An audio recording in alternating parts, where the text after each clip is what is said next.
Hey y'all, welcome back to Poplar Creek Farm. I am down at the apiary because I haven't been down here in a couple weeks. And I need to check their supers, harvest some honey if there's honey to harvest, and just see how they're doing overall. I need to take a look at brood patterns if I can.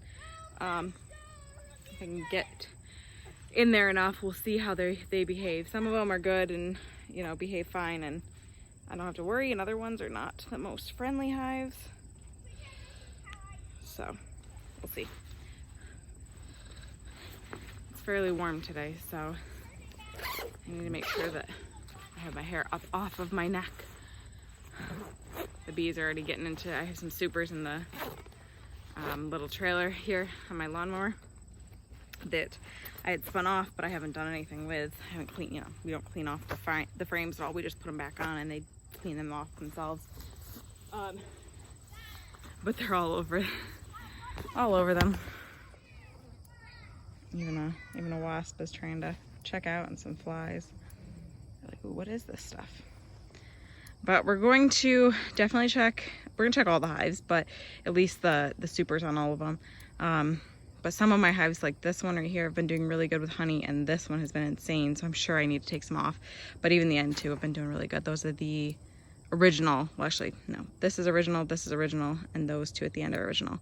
This one was a split from the far end one though, and it's an aggressive hive that produced a ton of honey last year, and they're doing that this year. So the last couple times I've come down here, I've gotten myself stung when I've been taking the supers off. Now, that's not really super surprising because I'm taking their honey and, they get aggressive, which I understand. But it's quite frustrating, and I always get stung on my hands. So I love my goat skin gloves. They're great. But what I'm going to try to do today is also wear underneath some just regular gloves that I would wear as a nurse, because I'm hoping these will maybe prevent the stinger from going all the way through. We'll see. I'm just kind of sick of getting stung on my fingers. Stung is kind of par for the course of beekeeping.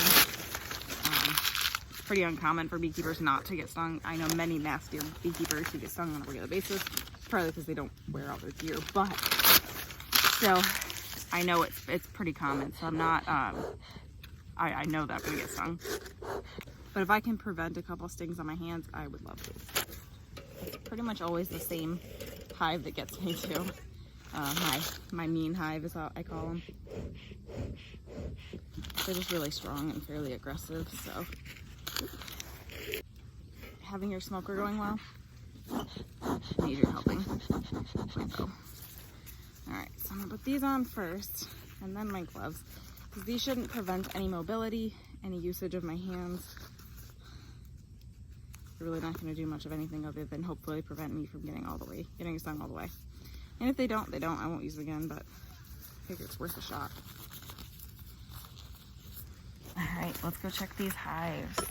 So I'm actually going to start right over here at this first hive, this hive in the front, because I didn't check them last time. I was going to check them last, and I ended up getting stung at the end and didn't come and check them. So they are needing to get checked. And this is the hive that still has, so this hive still has the spacer from winter, because they kind of made comb in it, and I just thought it was cool and I left it. Oh, this hive is leaning quite a bit.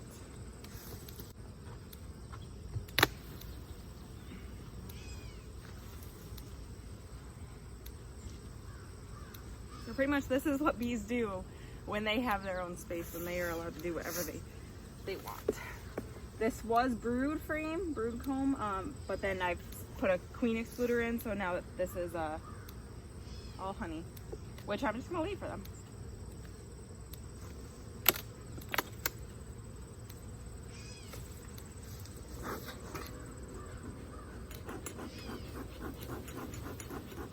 So I do see some honey frames in here that probably need to come off. So what I do is I start kind of towards the middle. Typically those are the ones that are going to be full if we're gonna have full ones.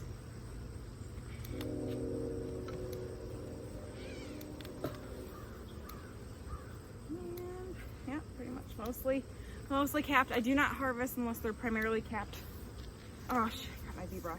All right, got my V brush. This makes it 1,000 times easier. So what I'm gonna do, and this is how I harvest honey, is I take out a frame, sweep as many of the bees off as I can. You're not gonna get them all off 100%, but as many. And then I put it into an empty super box, and I have fresh super frames. They'll go in here as soon as I am done.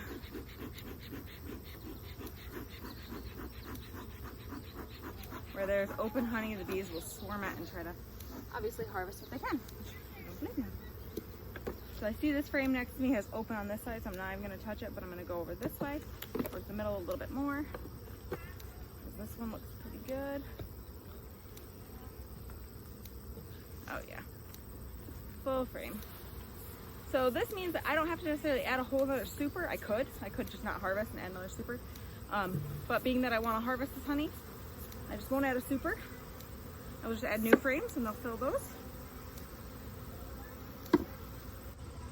Alright. We got 2 frames so far off of this hive, and this is a new hive, so I'm not expecting, and this is the last of the split, so I'm not actually expecting much off of them. Will I be happy if I get a lot? Sure. But am I expecting it now?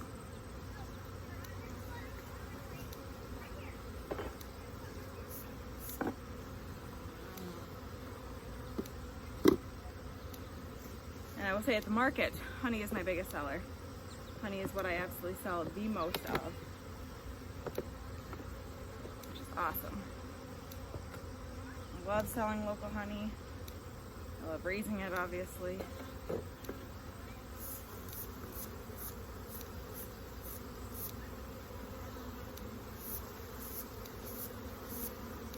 Alright. So 4 frames from this hive, that's all I'm going to do. Because the other ones aren't completely full. And so I'm going to give them some extra time. And I will replace the 4 frames. And the 4 completely empty frames. I could use the frames that are started with, they have wax and honey, but I'll just give them empty ones for right now.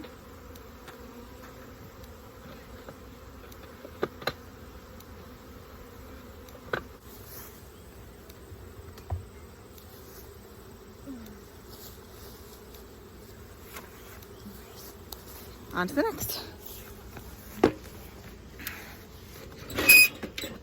So this one here is my next one. This hive is from a mean hive, and they're fairly aggressive typically. It is a new split, but this year, but they're pretty strong already. They're proving to be a strong hive. I added this super the last time I checked, so I'm sure it's not full, but I'm gonna check the super under it. And because it's so hot out, I'm not going to check all of my hives and do a full hive inspection. It's too hot to be doing that, and I need to get supers off so that when they have a flow coming in, which will be in the next month or so, we'll have a flow of goldenrod, that they have the space to put it. So there's nothing in this one, which I'm not surprised. And I might have harvested from this other box the last time, so there might not be much of anything. Yeah, it looks like I put new frames in. And maybe 1 frame full. We'll see, maybe 2. Which if that's all I get. If I get nothing off the side, I'm fine. Probably could take this super off actually. Yeah, it's not even really full enough that I would want to harvest it, which is fine. I'm gonna leave this other super on, but they don't really need it necessarily.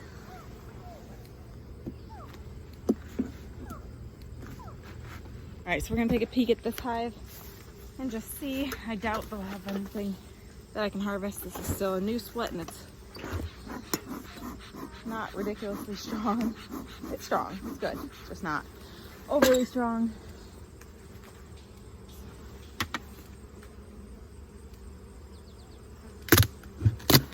We also were in a dearth, so I wouldn't be surprised if a lot of these bees haven't put up a ton since the last time I checked. That's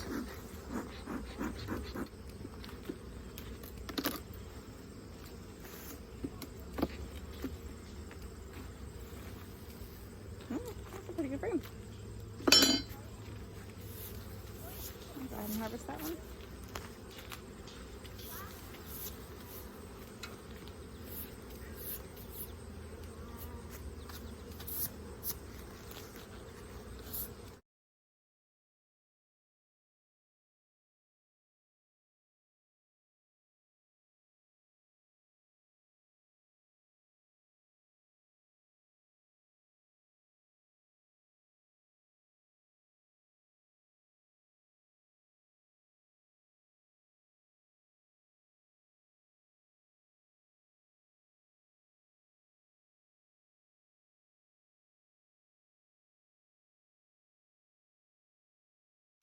And now they'll have room for more honey.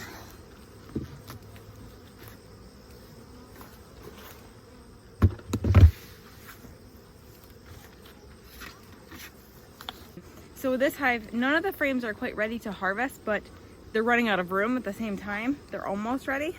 So what I'm gonna do is I'm just gonna put a second super on them. I'm not going to take any frames yet, but they'll be ready for frames to be taken in the next couple weeks. This was a super that we had harvested from. So it's already got some wax, it's got some honey, so they should be able to fill this one a lot faster than a totally empty super. So there's their inner cover.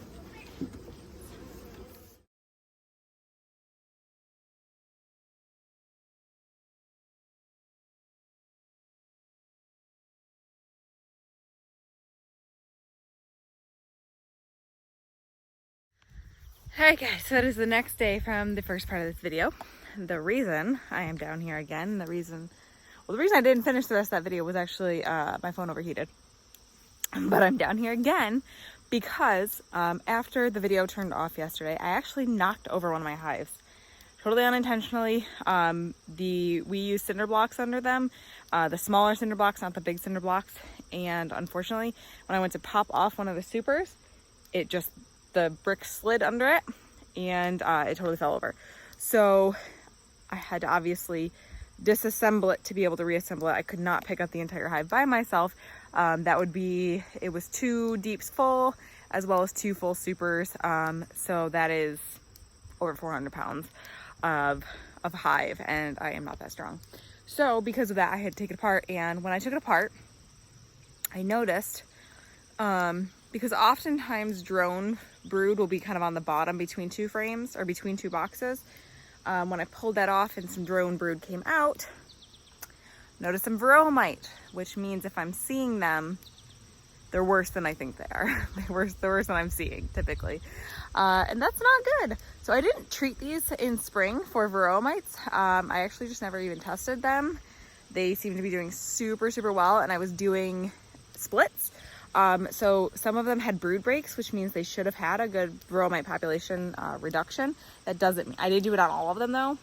So I probably should have treated the mother hives, the initial hives that I split from, and maybe not the other hives, but whatever, I didn't.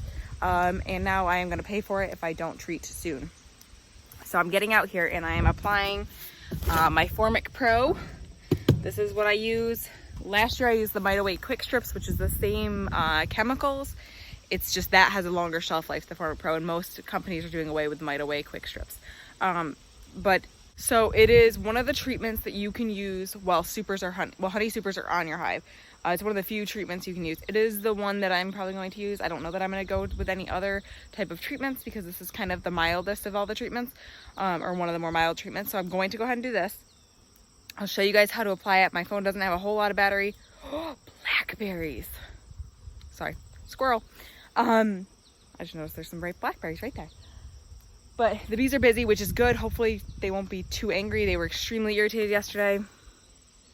And I have proof of that. As you can see, my arm is all red and puffy. I got a nice bee sting through my long sleeve and my glove. Let's go ahead and get in these though quickly. I'm not gonna waste any more time talking. And let's apply these Formic Pros. So a couple things that you need to consider when you're using Formic Pro. And I'm assuming they're very similar to Mite Away Quick Strips with what to use. I don't totally remember all the instructions from Mite Away, but it can't be too hot and it can't be too cold. I believe it should be between like 50 to 70 degrees is ideal. but it cannot be above 92 degrees or it can result in significant death in the hive. It's about going to be 80s this week, low 80s, nothing super high. Overnights are going to be in the 40s and 50s, so it should be good, a good range of temperatures for them. And I use screen bottom boards, and you cannot have them open, or you don't want to have them open for the treatment, so I will be reapplying their screen bottom boards, or the board part. They are open right now. I'll reapplying that. The other thing is because my mites count was so high, I am definitely considering needing to treat again. I probably will check them in mid-September, and if I need to treat again, I will, but it has to be a full month between treatments. It cannot be any sooner than that. So I didn't get stung on my hands yesterday, so I am using my gloves again to see if that helps. My large gloves. So I'm going to also put gloves over my my goat skin gloves, because the Formic Pro is caustic and I don't want it on my gloves because I don't wash my gloves super often. I don't like to wash the goat skin gloves if I don't have to. And so I don't want the Formic Pro chemical being on them. All right, so I'm gonna move kind of quickly in doing this just to get it done. Got my smoker going and get my other gloves on. Maybe I'm gonna attempt to get other gloves on. If I can't, I will just wash my gloves. Yeah, that's not gonna work. Okay, that's all right. This is a 10 treatment pack. I have 9 hives. So if I need to treat again, I will need more. There's 2 options for treatments. There's a 14-day and a 20-day. The 20-day is 1 strip for 10 days, and then at day 10 you take it off and you replace it with a new strip. And the 14-day is you leave 2 strips on for the entire duration, the entire 14 days. And that's what I'm gonna do. I do the 14-day.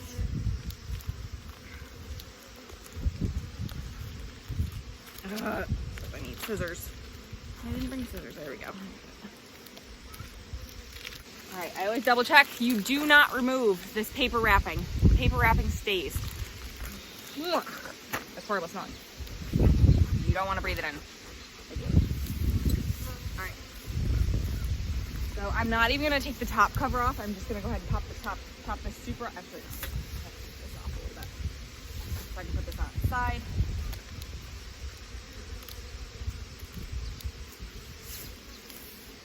You, like I said, you have to close the screened bottom board. You have to have your entrance reducer off, and you can have your queen excluder on. That's okay. You cannot inspect your hives or touch your hives for the full treatment, amount of treatment. So if you needed to put on extra supers, you want to do that now. You can't do it after this, so.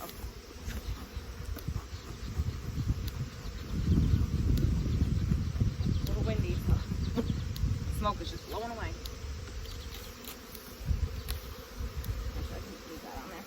So the treatment's going to go between the top and the bottom deep.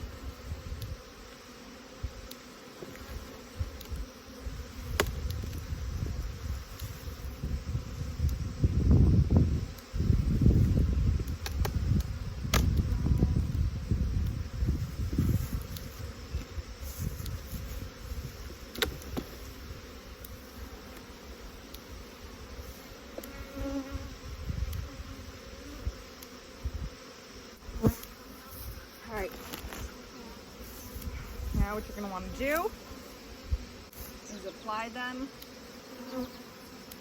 there and there. Kind of off-centered from each other. You don't want them overlapping at all. You want them to cover all the frames pretty much. So these ones on this one, that one on that, and then close them up. And that's it. And then we leave it for 14 days.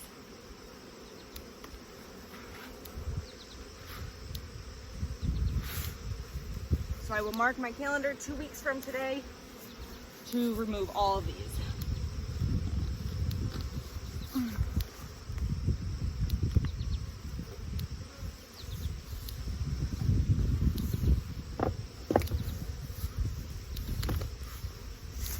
that's it, guys. Thank you so much for hanging out with me today. Remember, we're growing today for a better tomorrow.